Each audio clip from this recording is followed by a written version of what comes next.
चाहिए गोरी। हाँ जी, हमारी बहन न्याय चाहिए। वो लड़का बहुत दिनों से परेशान कर रहा है उसे, हमने अभी ही गलती कर दी बस थोड़ी सी। लव जिहाद का मामला, बिल्कुल बिल्कुल मुस्लिम बनाने की कह रहा लड़का। हमें न्याय चाहिए, हमारे सामने गोली लगनी चाहिए। छोरा है, मुसलमान की लड़की होती तो इतना तो पूरा प्रशासन नहीं जाता। अब तक सब आ जाते, राजनीति हो जाती यहाँ पे। लड़की तो हिंदू की है ना। जय हिंद साथियों।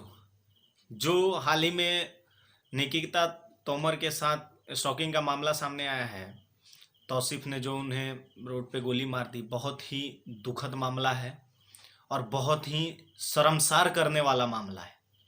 जब 5-6 सालों से हमारे एक देश की बेटी को परेशान किया जा रहा था और उसने पुलिस से गुहार भी लगाई थी कि उनके साथ ऐसा दुर्व्यवहार किया जा रहा है, परंतु प्रशासन एक्टिव नहीं हुई और ना ही इस मामले पे कार्रवाई करना उचित समझा। ये इसलिए नहीं था दोस्तों कि ये बच्चे गरीब थे या फिर कुछ नहीं, बस हमारे प्रशासन के ऊपर राजनीतिक दबाव होगा।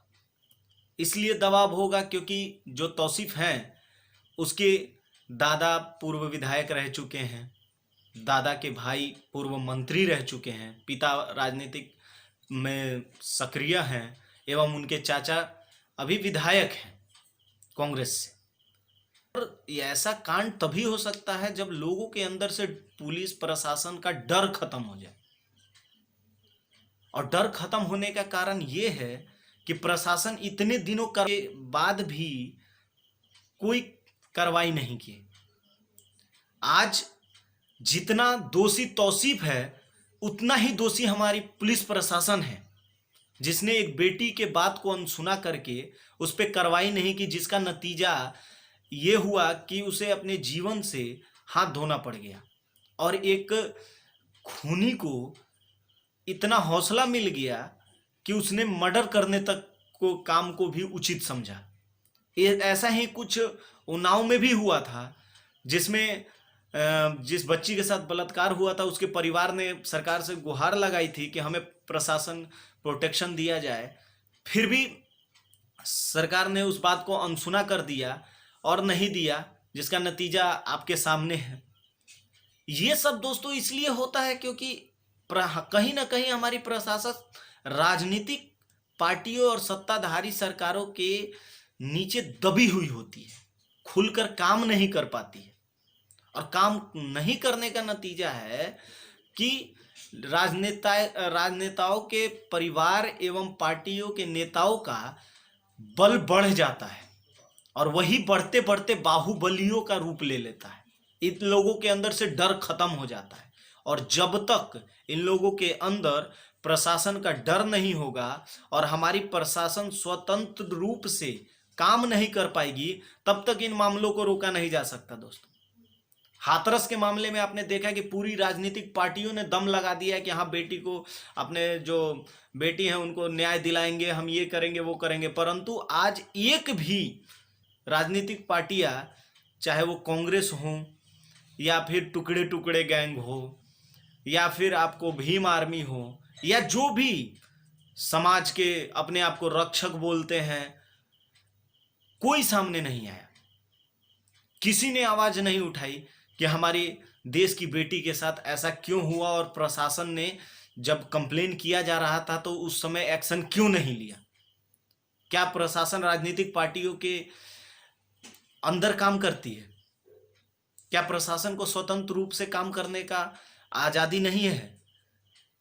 दोस्तों, इसमें कहीं ना कहीं हमारी भी गलतियां हैं, क्योंकि जब हम लोग चुनाव आता है ना, तो हम लोग उन्हीं को वोट देते हैं जो नेता के बेटा हों या फिर नेता की बेटियां हों या फिर उनके पारिवारिक बैकग्राउंड जो है वो राजनीतिक हो।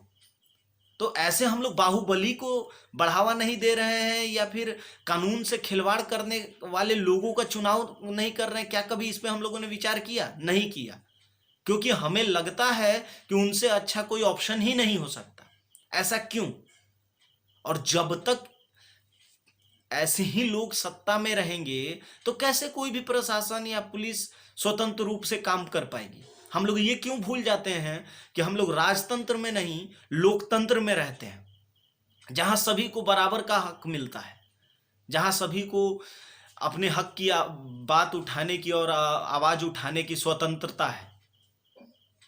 परंतु जब चुनने की बारी आती है तो हम लोग उसी को चुनते हैं जो पहले से राजनीतिक पार्टी का पुत्र हो या फिर उसके परिवार का बैकग्राउंड पॉलिटिकली रहा हो। तो इसमें प्रशासन भी दोषी है और कहीं ना कहीं हम लोग भी दोषी हैं। हमें इस चीज में बदलाव लाना होगा, हमें सोचना होगा कि हमने कहाँ गलती की और हम कहाँ सुधार कर सकते हैं। क्योंकि कहीं भी किसी भी चीज की दोस्तों इतिहास गवाह है कि किसी भी चीज की जब शुरुआत होती है तो वो जीरो लेवल से ही होती है। इसलिए आप सभी से अनुरोध है कि सोच समझकर कभी भी किसी भी राजनीतिक आदमी को या उम्मीदवार को वोट करें। इस समय चुनावी माहौल चल रहा है, इसलिए मैं इस बात को बोल रहा हूं। कहीं ऐसा ना हो कि आज दूसरी की बेटियां शिकार हुई, कल हमारी बहन बेटियां हों। बहन बेटियां किसी की भी हो, पर वो हमारे देश की मान और सम्मान है और हमारे देश की बेटियां हैं। तो हमारा भी दायित्व तो बनता है कि उनकी रक्षा के लिए जो कदम हो सके उठाएं। दोस्तों, ये सब जो आए दिन बलात्कार शोषण का मामला आते जा रहा है, इसमें कहीं ना कहीं हमारे संविधान में भी कमी है, जो ऐसे लोगों को डर नहीं रह गया है प्रशासन का। वरना ऐसे काम करने से पहले लोग 1000 बार सोचेंगे अगर हमारा संविधान या कानून ऐसे लोगों के खिलाफ सख्त होगा। ऐसे लोगों को फांसी देने की जरूरत है और जितनी जल्द से जल्द हो। मैं यूपी सरकार से हाथ जोड़कर निवेदन करना चाहूँगा कि मैं इस पे कोई राजनीति और ये सब नहीं कर रहा, क्योंकि मैं राजनीतिक पार्टी या राजनेता हूँ नहीं कि मुझे राजनीति करने की ज़रूरत है। मैं यूपी सरकार से हाथ जोड़कर निवेदन करता हूँ कि जल्द से जल्द हमारे देश की बेटी निकिता तोमर को न्याय मिले और तौसीफ जैसे हैवान को कड़ी से कड़ी सजा मिले, ताकि फिर दूसरा कोई ऐसे करने से डरे। जय हिंद साथियों।